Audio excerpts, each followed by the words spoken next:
The Star Sport podcast is brought to you by Access Credit Union. Access Credit Union, funding dreams for over 50 years.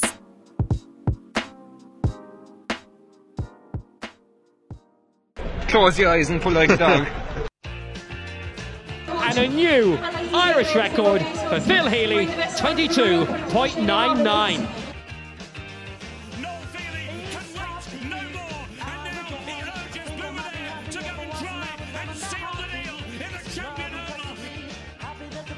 Christy Cooney hands over the Sam Maguire Cup to Graham Canty, Cork All-Ireland champions for the 7th time ever. Hello and welcome to the Star Sport podcast. My name is Dylan Mangan of the Southern Star and I'm joined as always by Star Sport editor Kieran McCarthy. Now this week we are chatting to Cork footballer Melissa Duggan ahead of the opening round of the Little Ladies National Football League this weekend. And we're also looking back at Kilnamartra's defeat in the All-Ireland Intermediate Football Final last Sunday. So there's plenty to get into this week. The Star Sport podcast is brought to you in association with our friends at Access Credit Union. Access Credit Union, where your bank really does matter. Choose credit union, choose local, choose community. Now, Kieran, let's start with the big news this week, and that is the potential renaming of Park Equive as SuperValu Park. SuperValu Park Equive, we're not quite sure yet, but this news broke earlier in the week. I'm sure nearly everyone who's listening is aware of the news. So could you just give us the latest following the Cork County Board meeting last night?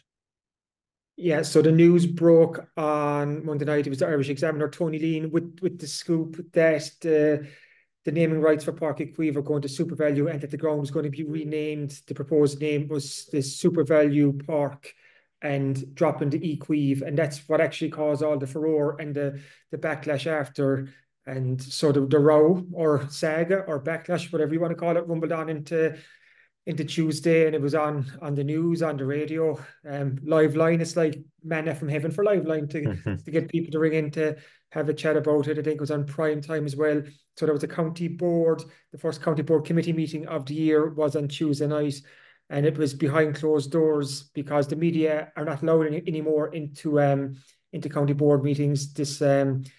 We learned of this on Friday, so it's been a busy couple of days for the county board. So I went to the delegates last night where they were given an update on proceedings on the renaming of Park Equive. And the update is that there is no update as such right now, that there is discussions going on between the county board and SuperValu regarding the renaming or the sponsorship or renaming of Park Equive. But as yet, there is no white smoke. So right now, the stadium is called Park Equive.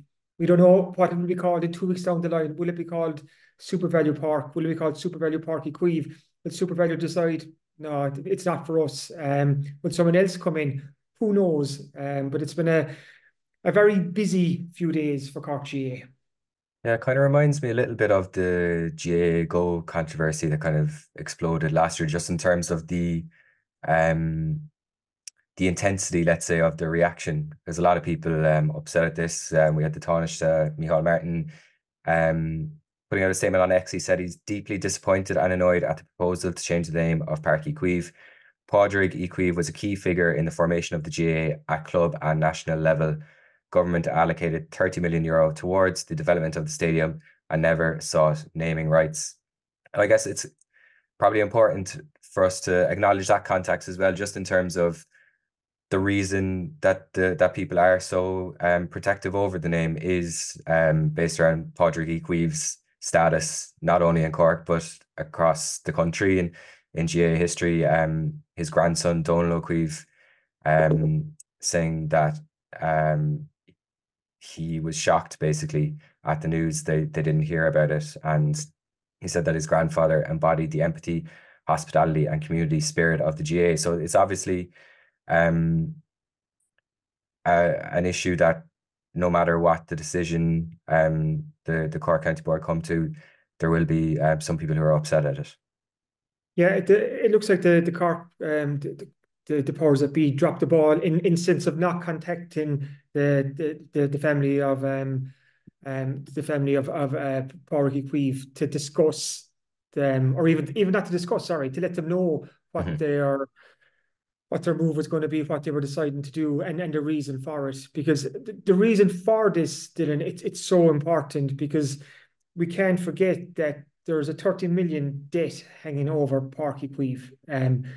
This is a legacy debt in one sense. It's going to be here for a long, long time, for the next couple of decades. And obviously Cork GA wants to pay off this debt as quickly as they can, but not only pay off the debt, like there's so many, the loans and the interest and all that, they need to keep on top of that. And I was looking back at earlier today on the County Convention report by Kevin O'Donovan, just in December, just gone. And in it, he said the Páirc Uí Chaoimh Stadium Company made a loss of 331,000 before depreciation of 2.845 million, capital grant credit of 1.343 million, and interest of 0.855 million. He goes on to say, crippling energy costs along with fixed charges such as rates present major obstacles. Current stadium debt levels, now resting at over 30 million, continues to present a major challenge. And that's exactly it. This is a huge challenge for Cork GA to clear this debt. And they, in fairness to them now, they have spoken about the naming rights have been up for grabs for the last couple of years. That's been no secret. Kevin has spoken about it on this podcast before. So the fact that SuperValu are interested in the naming rights, that's good in a sense, because that means that Cork can generate some much needed revenue and finance through a deal like this. But the real sticking point is the naming of the stadium, dropping the Uí Chaoimh, just calling it SuperValu Park, which was proposed earlier this week. Look around the country. It's Kingspan Breffni Park. It's FPD Simple Stadium. When the sponsor comes on board, usually they're part of the pie. They'll come before the actual stadium name.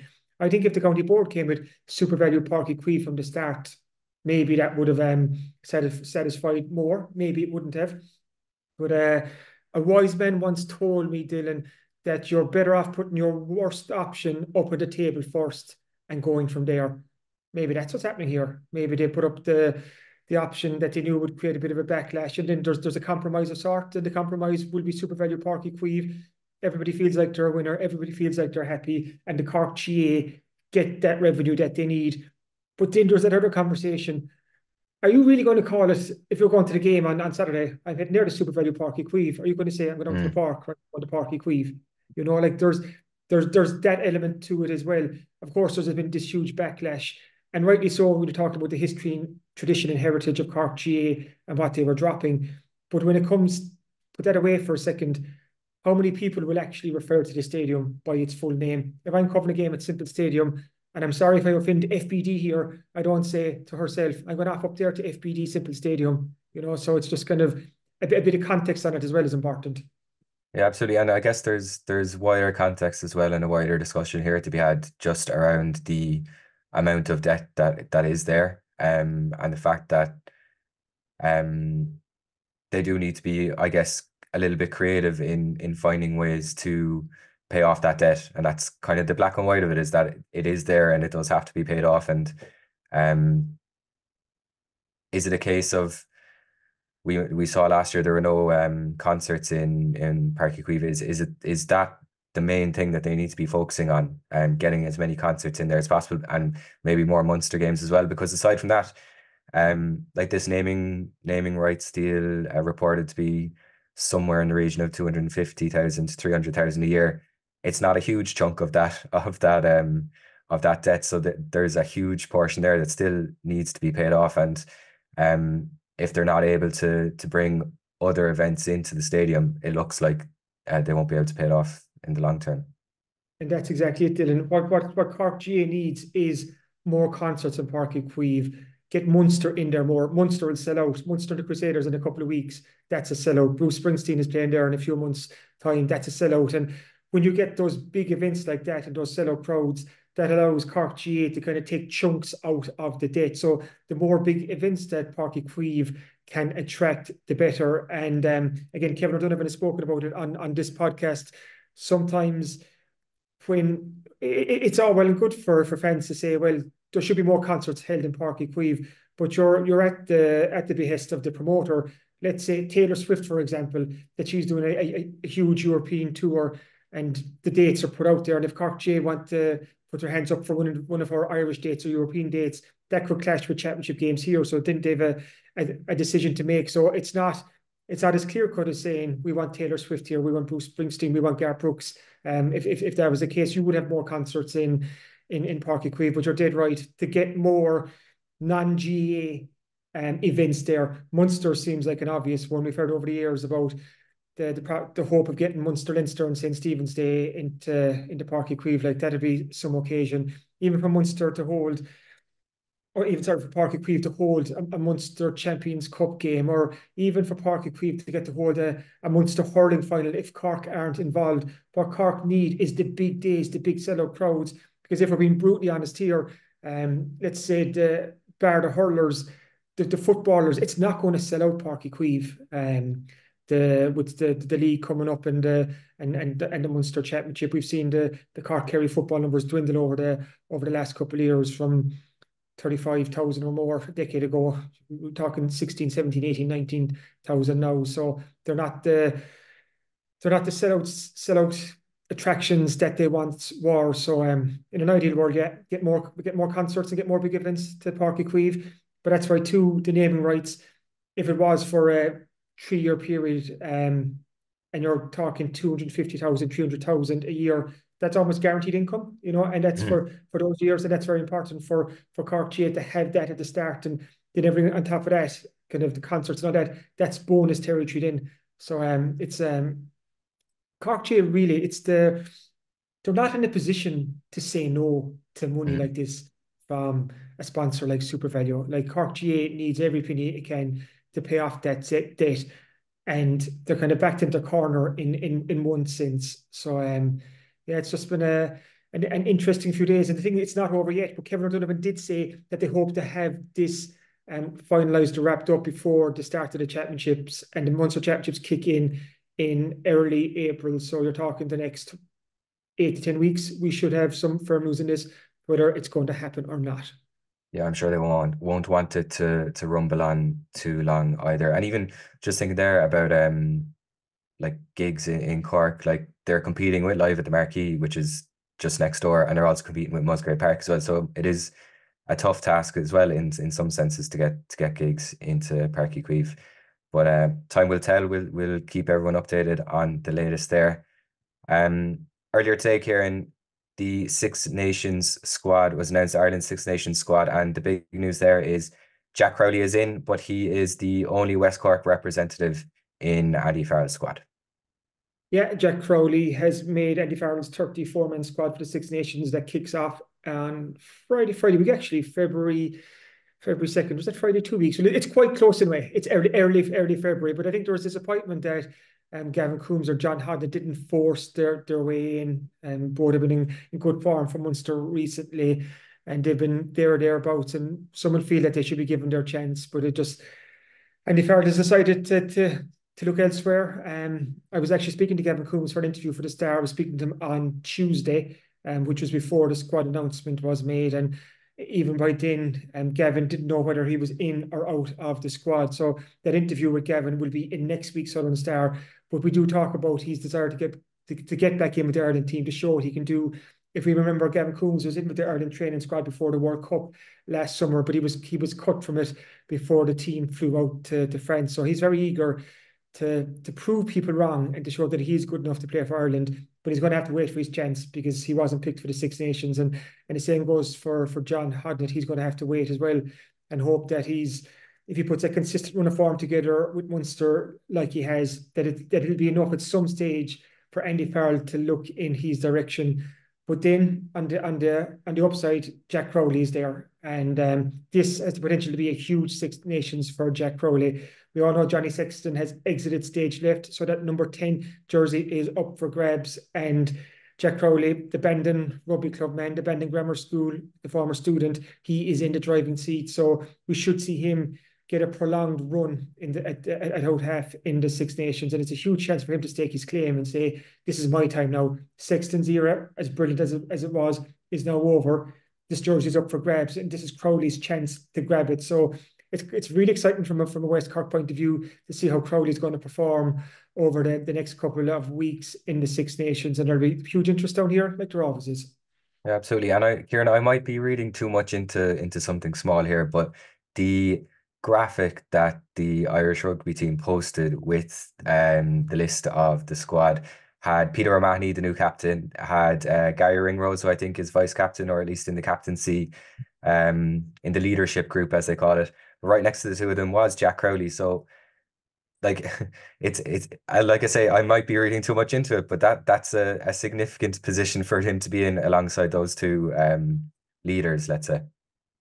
Well spotted, Dylan. Your eagle eye, nothing gets past you. But yeah, No, in the graphic for the Six Nations, yeah, Jack was one of the three players used behind the new Ireland captain, Peter O'Mahony. But like I was saying, the stage is set now for Jack to be given his chance to prove that he's good enough to be Ireland's number 10. And it's a big opportunity for Jack Crowley, because that jersey was owned by Johnny Sexton for the last decade, and then you'd obviously won O'Gara before that. So there's a huge opportunity here for the Inishannon man to make that position his own. But he knows too that there's competition behind him as well, so he's going to have to perform. But if you look at Munster's win away to Toulon last weekend, Jack got man of the match in that. He kicked, was a 3 conversions, a penalty, but he ran the show as well. He was really impressive. So his form is good heading into the Six Nations. So fingers crossed it all goes well, and the era of Jack Crowley is about to start. yeah, maybe he'll be in the middle of those three in the future as the main man in that graphic. That's what he should be aiming for anyway. Just a quick word as well on Gavin Coombes and John Hodnett. Do you reckon if it's a 34-man squad, are they somewhere from 35 to 40, or do they have a little bit more to do to get into the squad? They can't be too far outside it. They really Yeah. can't. The calls for both of their inclusions have been quite loud in the last while, and they both played quite well against Toulon. Even go back to the previous season, like John Hodnett's a tackle machine, like, and he's come on again this year. Like you'd love to see John Hodnett get his chance with Ireland, just be brought into that environment and to see how he gets on, because an incredible player. And the same with Gavin Coombes. Like, Gavin has been a try machine for Munster these last couple of years. He did feel that the fact he's fit this season, he's fit and available for all the games, that's really standing to him, and he's pretty happy with his own form. But it just hasn't been enough for Andy Farrell to call either man in. So they're not too far off it. So they'll both be waiting for that call off Andy Farrell at some stage. And all they can do is keep performing with Munster. That's all they can do to put their hand up. Keep putting in those good performances, keep training well. We know it's a cliche, keep going day to day, week to week. And if they're good enough, which we think they are, they'll eventually get their chance. But it's about being patient now. And I know that's frustrating, especially for someone like Gavin, because when you think back to last summer when he was in, for some people he was definitely an outlier kind of to get into that World Cup squad, that he had a real chance. He didn't even get an opportunity in a warm-up game, which we all kind of found surprising. And then he was cut from the training panel, and he's been thereabouts for a couple of years. He's two caps to his name already, and he'd really love to kind of to add to those, but he just has to keep the head down, keep working on what he's working on. And I know he did get advice from the Ireland coaches when he was dropped in the panel last time, so he's working to his plan. So that the hope is that he will get his chance. Yeah, fingers crossed. And who knows as well, like, all it takes is an injury or two or a bit of luck, and suddenly a space could open up. So time will tell there. And we're going to move on and chat about this weekend's Division 1 league match. Cork are playing Galway on Sunday in Mallow. That game's at 2 p.m. Kieran, you've been chatting to Melissa Duggan ahead of this game, and she's raring to go as always. Melissa's great. She's so enthusiastic, and she's always an infectious character. When you chat to her, you can't help but smile and laugh in her company. Like, she's one of those really good characters to be around. And I was just asking her about the pre-season, because usually for players, like, this is the grunt work. It's just kind of that heavy slog, trying to get the body back up to pace again, and kind of get that platform in there for the season ahead. And Melissa said, yeah, love it. Love pre-season. I love the cold. I love the hard running. I love the hard gym. She just loves it all. So her enthusiasm knows no bounds. So yeah, the Cork ladies footballers, they kick off their league campaign at home to Galway in Mallow on Sunday, 2 o'clock. And it's going to be a much changed Cork football team this year. On Monday, on the Southern Star website, we broke the news that a good few of the experienced Cork footballers are stepping away this season, some for the entire season, some indefinitely, and others just for the league. So some of the headlines: Darren O'Sullivan, five-time All-Ireland winner, has stepped back from the Cork panel this year due to injury. All those injuries she's had over the years, 3 meniscus injuries, they've all taken their toll. Her older sister, Kira O'Sullivan, an 8-time All-Ireland winner and a 5-time All-Star. Like, she's football royalty, Kira. She's taking a break for the league. Then you have the likes of Roisin Phelan is taking a break for the league as well. And you have other players then like Breed O'Sullivan has stepped back from the panel. Maeve O'Sullivan is in Canada at the moment. Emer Meany, I think, as well, as another one. So there's 6 players there. And all 6 played for Cork in last year's All-Ireland semi-final. 5 of them started. So that's 1/3 of the starting team. A huge amount of class, a huge amount of experience will not be there for the league. So can we use the term transition now, that this Cork team is in transition? What it does, Dylan, it presents a chance for other players to put their hand up and say, give me a chance, and stake their claim for a jersey. Yeah, and I'd say as well, like, it's Melissa's 8th season on the senior panel, so I guess it kind of emphasizes her importance to the team. The fact that other people with the similar amount of experience as her are stepping away, whether it be, like you say, just for the league or indefinitely, it kind of increases her importance to the team, doesn't it?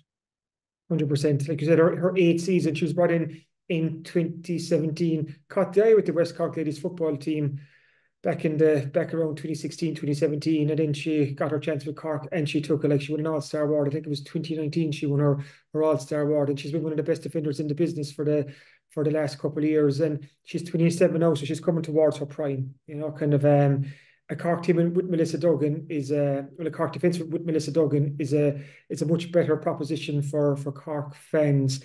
She's by her own admission, she wouldn't be one of the more vocal players on the team. She leads by example. Like, for her, like, she gave me the example of, she feels if she had a big turnover in defence, to her that's the same as kind of being vocalising to a player next to you. Like, so she's very much a leader by example. But she's a terrific player, and considering the wealth of experience and class that Cork have lost now for the league, players like Melissa will be crucial, because Shane Ronayne, the manager, is saying first and foremost what Cork want is just to guarantee their Division 1 status. And that's fair enough, especially when you see, again, like I said, the players who've exited stage left. But then again, Cork have 4 of the first 5 games at home. So is there an opportunity here for Cork to put a few wins on the board and kind of push themselves up the table? You know, get safety, get that done and dusted nice and early, and maybe push towards that league final. But again, that could be asking too much of the team this year. But yeah, players like Melissa will be crucial. Yeah, we'll hear from Melissa now in a second. But just before we do, I wanted to ask you, you opened your chat with her about talking about a recent Red C poll, which I guess the headline there is that it showed that nearly 60% of Irish people have never attended a female sports event, a live female sports event. It's a high number, or a surprisingly high number, do you think? I think so, yeah. Kind of, that's 6 in 10 of Irish people have never gone to an Irish women's sporting event, which is surprising given the growth that Irish women's sport has enjoyed over the last couple of years. It's certainly come a long way in a short space of time. But I think what these figures show from this poll is that there's still quite a journey to go, because when you think about Irish women's sport, it's not alone the football and the camogie. Look at the Irish women's soccer team that went to the World Cup, and the interest that they generated, and kind of playing in the Aviva Stadium at the end of last year.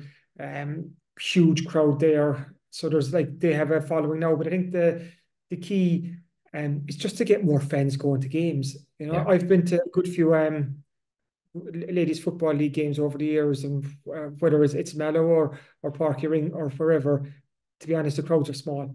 The crowds are small, you know, and what you want is to get fair enough fans turn out for the big days, the league finals, the All-Ireland finals, the big games, but just just to get fans going to the normal league matches. Like I said earlier, 4 of Cork's first 5 games are at home. You know, kind of, and what you'd love to see is more Cork fans decide to just on a Saturday or Sunday. Do you know what? I'm going to go to watch Cork against Galway in Mallow on Sunday. That's what we'd love to see happen. It's going to take time. That's the reality of the fact. You know, kind of. I think it's very good the ladies football and little they conducted a poll like this, because when the figures kind of shock and startle you, they should resonate in people's mind more, and it might just put into people's mind, okay, why don't I go along and take my son or daughter to watch the Cork ladies playing, because you're getting to watch the likes of the Melissa Duggans in action, like one of the finest footballers West Cork has produced in a long time. And yeah, it's just like Melissa herself says, she was shocked at the figures. Yeah, absolutely. And I think if you look across the water at the example of the England and English Women's Football League, they're regularly now getting games in the Emirates. Like Arsenal are selling out home games in the Emirates. I think Tottenham, I think Spurs have sold out a home game as well. So it is something that takes time, but it is something that I think the appetite is there for. So it's just about getting as many eyes and ears on women's sport as possible. So let's hear from Melissa now. Delighted now to be joined on the podcast by Cork footballer Melissa Duggan. The Rebels are kicking off their league campaign this weekend. But before we talk football, Melissa, I just want to chat about the recent Red Sea poll that was released just to coincide with the launch of the Littles National League. And I suppose it kind of caught a lot of people by surprise, some of the figures that came out. And I'm going to hit you with probably the headline one. 59% of those polled never attended a live women's sport event in their lives. Like, when I saw that first, I was shocked. But what was your reaction to seeing some of those stats and figures? Yeah, I suppose I was shocked as well. I didn't think it'd be so high. I thought it'd be a lot than more people had attended women's sport, especially in recent years. You know, the likes of the soccer team going to the World Cup, and you know, the ladies game getting higher attendances at the finals and at league finals.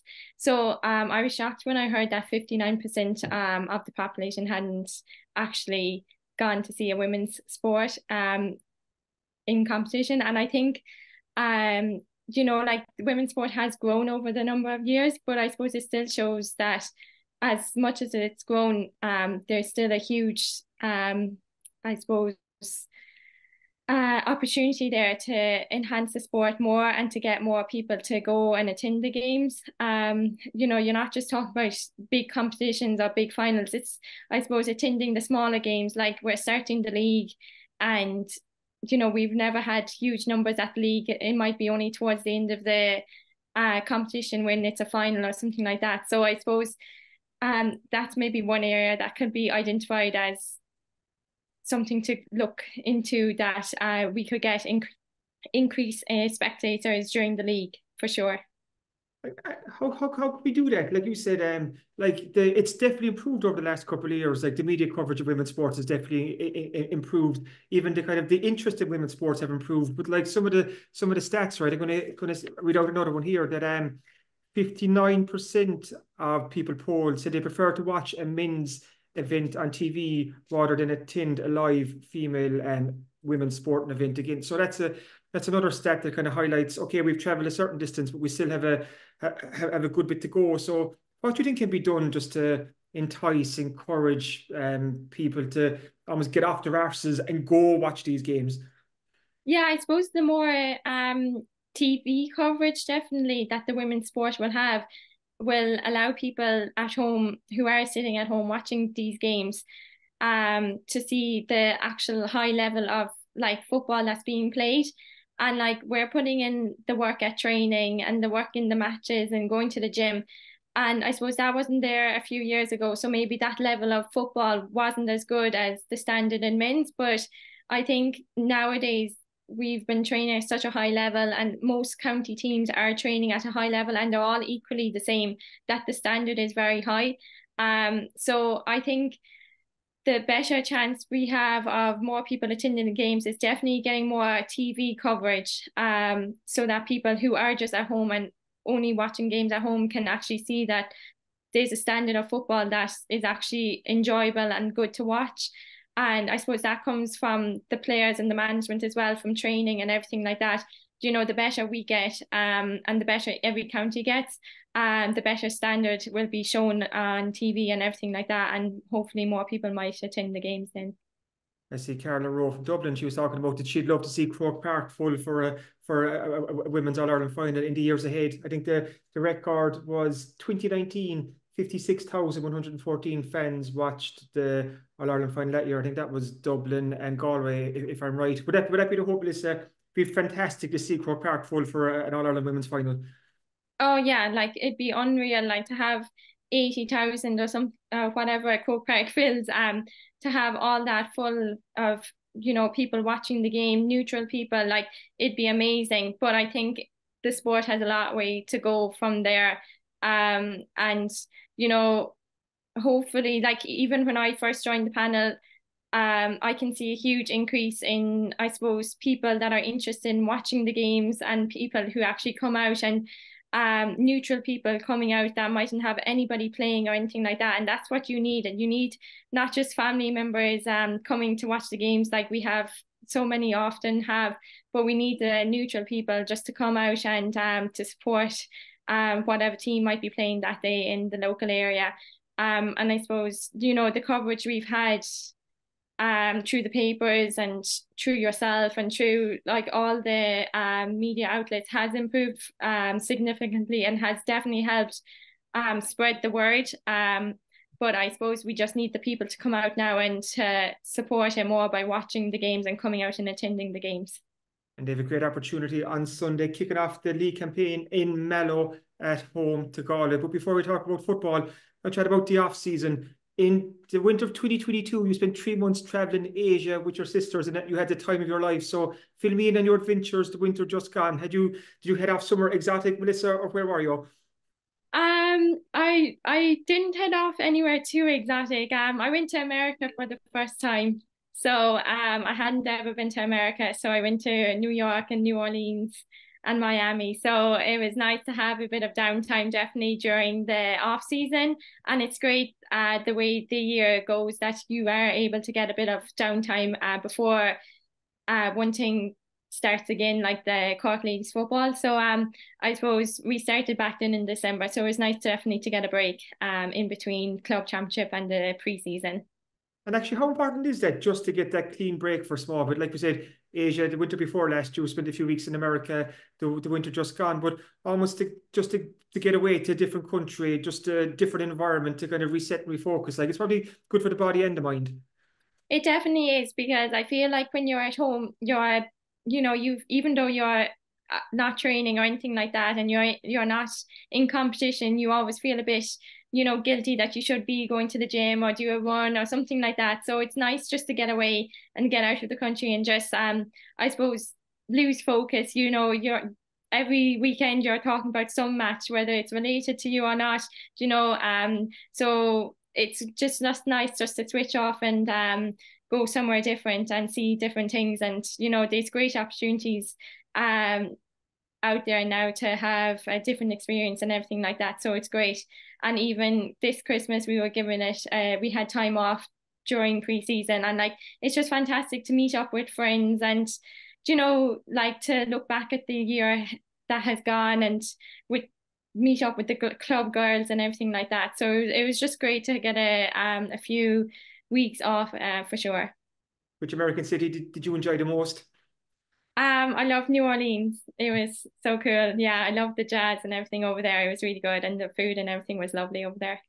Oh, class. And like you said, it's back into the ticketing now with the league throwing in this weekend. But about pre-season, would you be a player that loves pre-season or dreads pre-season, or what's your attitude towards it? I love pre-season. Yeah, I love it. I just love all the hard trainings and the hard work that's put in, because I just know you'll see the rewards come like maybe towards the middle of the league or at the end of the league, like, you know, and during the summer. But yeah, I love like going out training the cold nights. Like everybody knows me for wrapping up. Like I'd be covered from top to toe. Like I'd have my hat, I'd have about 3 layers on, and like leggings, the whole shebang. So like I just love going out in the cold and just doing those hard ones. And you know, everybody's on the same page. Like everybody has to get through it, and we all get through it together. And I think that's why I like most about it. Like everybody has such a good attitude, and they encourage each other on. And it's yeah, I just love the hard running and the hard gyms and everything like that. Yeah.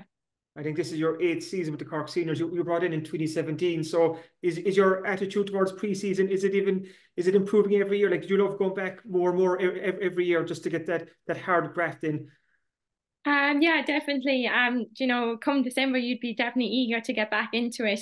And I suppose each year it's exciting as well, because no one year is the same. So the preseason changes all the time. So I suppose this year, like we've been really focused on the gym. So, you know, the gym sessions are nearly harder than the training sessions at times.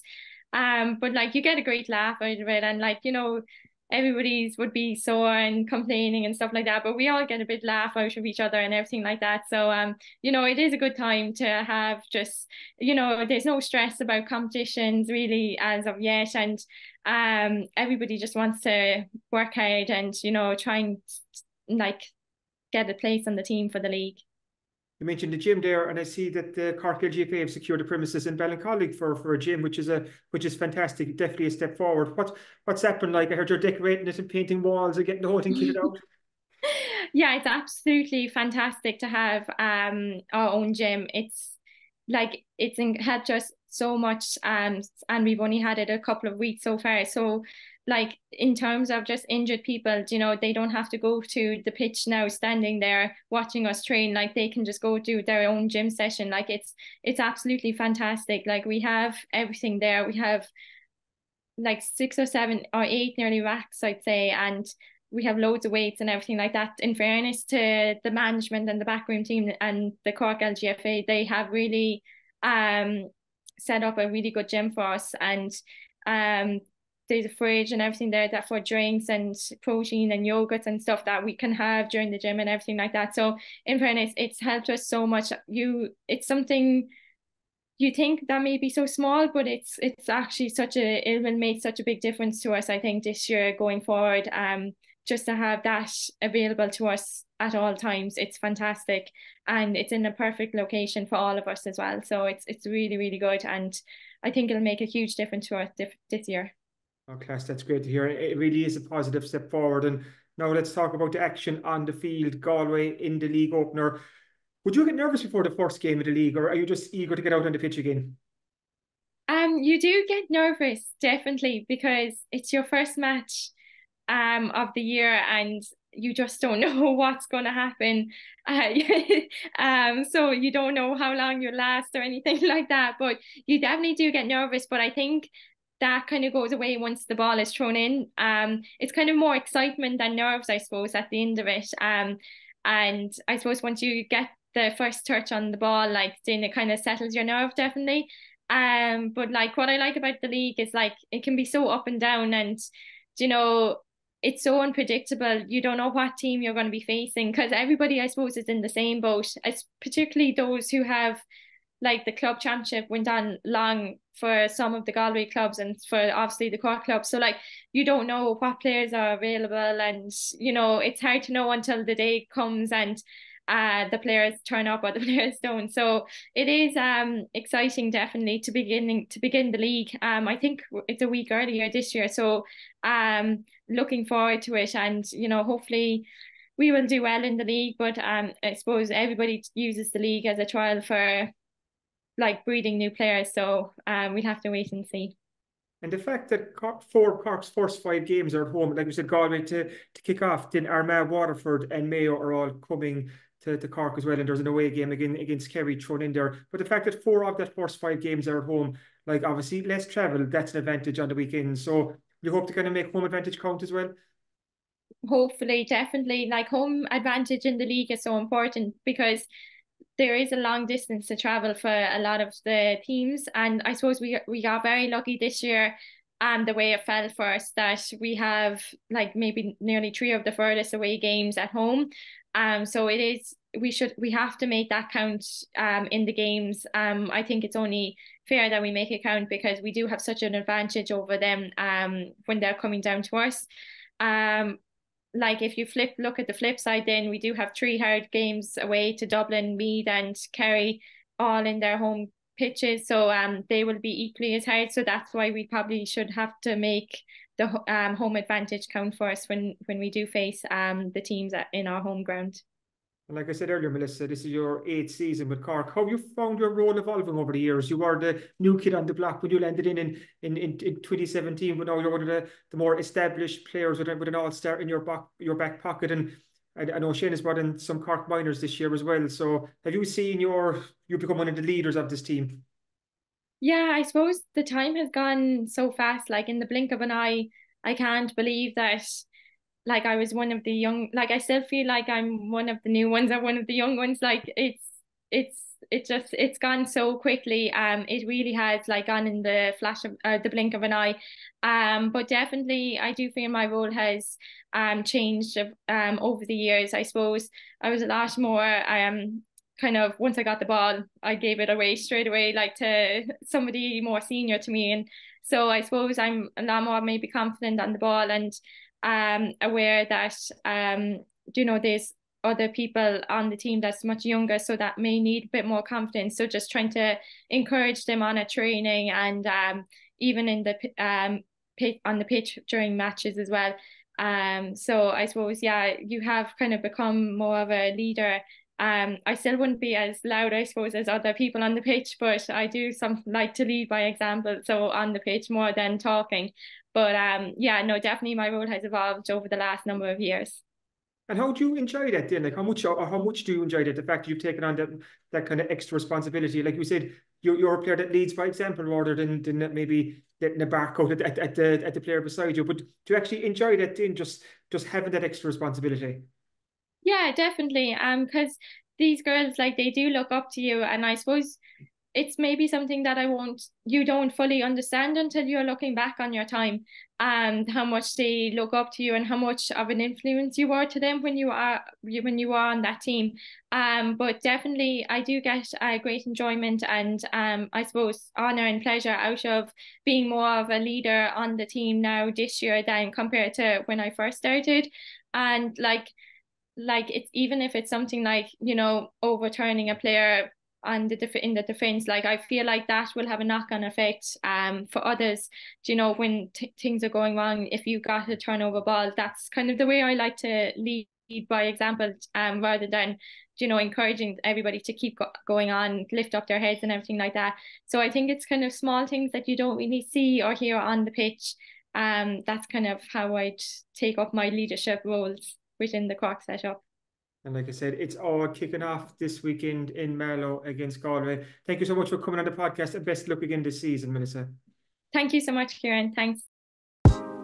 The Star Sport podcast is brought to you by Access Credit Union. Access Credit Union, funding dreams for over 50 years.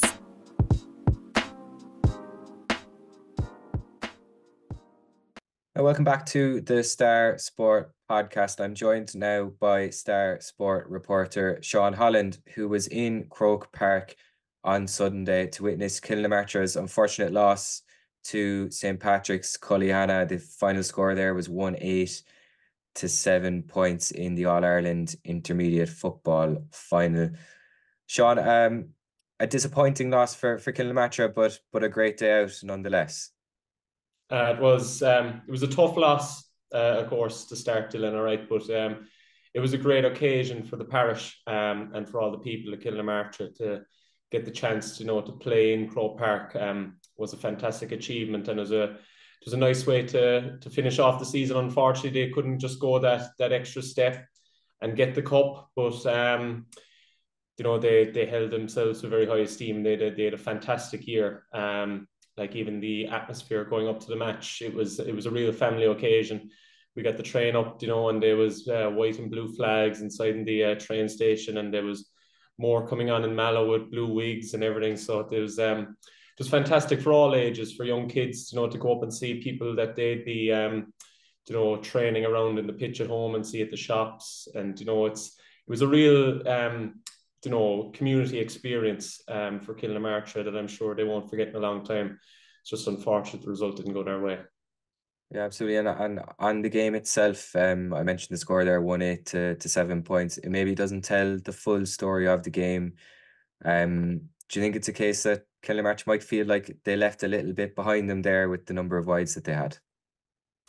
Yeah, definitely. That pretty much is the story of the game, Dylan. It was Kilnamartra's, you know, they pretty much left the shooting boots at home. It was their chance taking that really caught them, because anyone who even got a chance to watch the game, and TG Carr would have said the same thing, that they pretty much totally dominated St. Patrick's in the second half. They literally had all the possession, all the territory. It was only when they got within that 30-yard zone in front of goal, their shooting just evaded them. And for a team that racked up so many scores all the way through the Munster campaign and in the county and even in the semi-final, they just couldn't get it right on the day. And it was unfortunate, because with every kick they kicked wide, you could just see the confidence level draining from them. And you could hear the crowd once they got one or two scores. They were just eager to get behind the team and push them on another bit. But every time the ball went wide or dropped into the keeper's hands, it just took another bit of energy from them. Probably the big stat of the day was that they kicked only 7 points from 29 scoring opportunities, and there was 16 wides included in that. So John Evans even said it himself, you know, that just won't do in Croke Park, you know, so it was unfortunate. If they played again this week, I'd actually fancy them to beat them, because they were the more dominant side. It's only the case that some of the lads just couldn't get the shooting right in the day. And John was asked after the game if maybe it was a case of stage fright.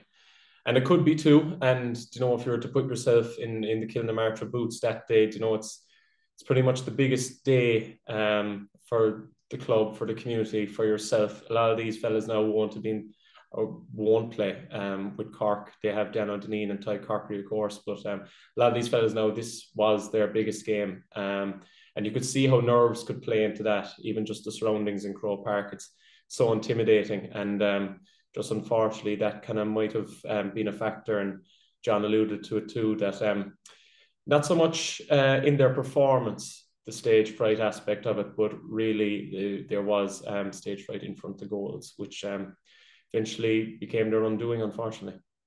Yeah, we had selector Jared Healy on the podcast last week, and I remember him saying that for at least one of the members of the team, that it would be their first time going to Croke Park, not only as a player but as a fan. Like they'd never actually been to the stadium before, so you could only imagine that once things kind of start getting tense, that could have an effect on them as well. But kind of on a more positive note, like it's in the week after a final loss, it's hard to remember, but it is important to remember that this is an incredible season for Kilnamartra. Like they were absolutely brilliant and exceeded all expectations, really.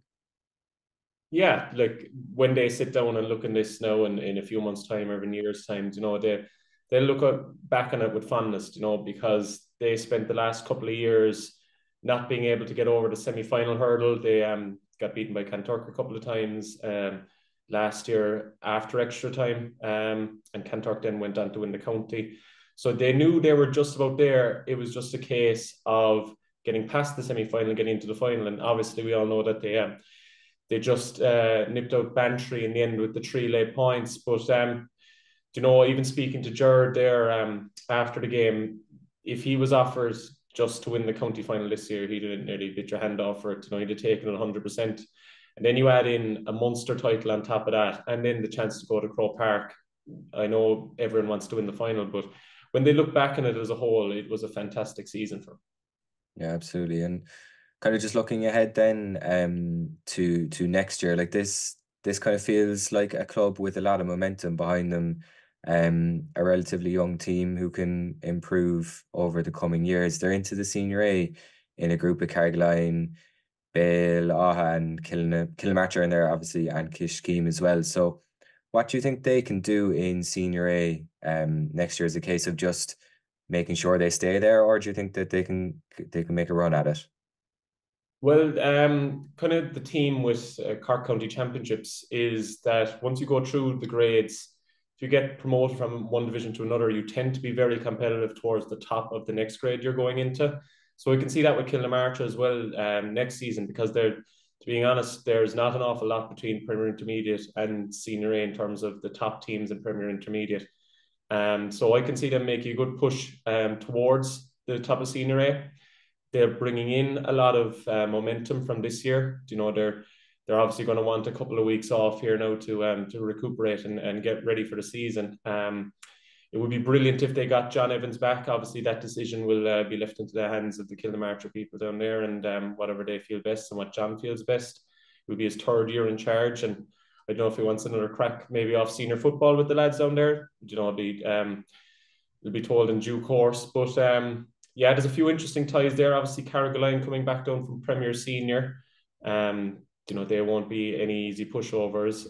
Kishgame the same. They're a tough team to beat. And then obviously there should be a big crowd at their matchup with Ballingeary, next door neighbours. So, you know, things are looking up for Martra. You know, you put the defeat behind them, but looking ahead to the season of Senior A football, I'd have a lot of hope for them, and I think they could be big players in that championship next year. Yeah, absolutely. You know, you can read more about the match and reaction. Sean's been doing great work in this week's Southern Star on page 2 and 3. So make sure to pick up a copy there. We'll take a very quick break now and we'll be back with more. Welcome back to the Star Sport Podcast. And Kieran, the Southern Star is in shops across West Cork and online via southernstar.ie tomorrow morning. So what can people look out for? Obviously, we have coverage of the Super Value Páirc Uí Chaoimh, Super Value Park, Páirc Uí Chaoimh saga, debacle, call it what you want. I have my own column written on that. We heard from Melissa Duggan earlier. We have an interview with Melissa and with Shane Renane ahead of the start of the Little Ladies National Football League on Sunday. Sean Holland does super coverage of a disappointing day at the office for the Martra footballers. So there's a 2-page spread on that. Looking further down the paper, we've interview with Keith Cronin. Martin Walsh talks to Keith, the Ballylicky driver. It's a faux pas, but the Ballylicky man is announced his return to the Irish Tarmac Rally Championship. He'll be back in action in the Galway International Rally, which is in early February. So good chat there with Keith Cronin. We also have coverage of Newcestown GA Club had their victory dinner dance on last weekend. So Tom Lyons popped along for us and he picked up a couple of interviews there. We also have an interview with the Carby GA chairman, Aidan O'Rourke, and telling us about why the division needs a 4G pitch and why, if it doesn't, it's going to be left behind.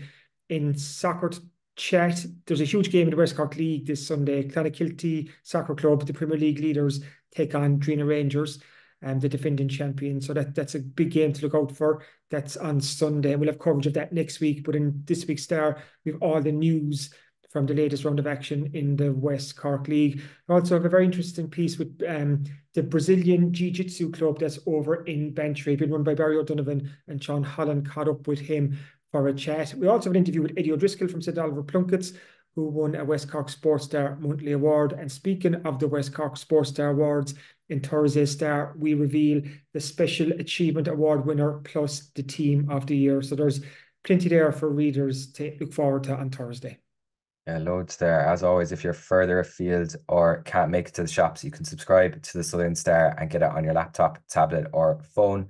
Just head to subscribe.southernstar.ie, enter your details and you'll get an exact replica of the newspaper for less than €2 per week and full access to our website as well. In this week's Southern Star as well, I almost forgot to mention, Kieran, Inside Sport, there is a Get Active supplement. 10 great walks and runs are featured in there alongside Sean Holland. We'll mention his name again. He did a great piece for the supplement, talking to some of West Cork's sporting stars about their favourite piece of equipment. So that's well worth a read. As always, thanks for listening to the Star Sport Podcast, and thanks again to our sponsors at Access Credit Union. If you've enjoyed this, please remember to rate, review and subscribe wherever you get your podcasts, and we'll be back again next week. Thanks for listening.